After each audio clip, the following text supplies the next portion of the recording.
বিশ্বকবি রবীন্দ্রনাথ ঠাকুরের একটি বিখ্যাত ছোট্ট কবিতা আজ আমি পাঠ করে শোনাব।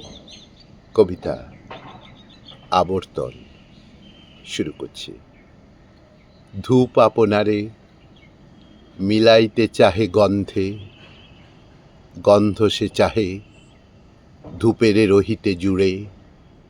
সুর আপনারে ধরা দিতে চাহে ছন্দে, ছন্দ ফিরিয়া ছুটে যেতে চাই সুরে।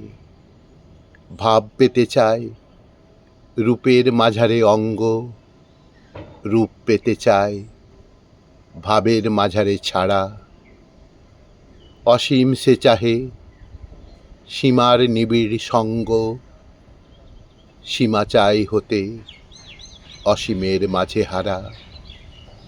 প্রলয়ে সৃজনে না জানি একার যুক্তি, ভাব হতে রূপে অবিরাম যাওয়া আসা। বন্ধ ফিরিছে খুঁজিয়া আপন মুক্তি, মুক্তি মাগিছে বাঁধনের মাঝে বাসা। মুক্তি মাগিছে বাঁধনের মাঝে বাসা।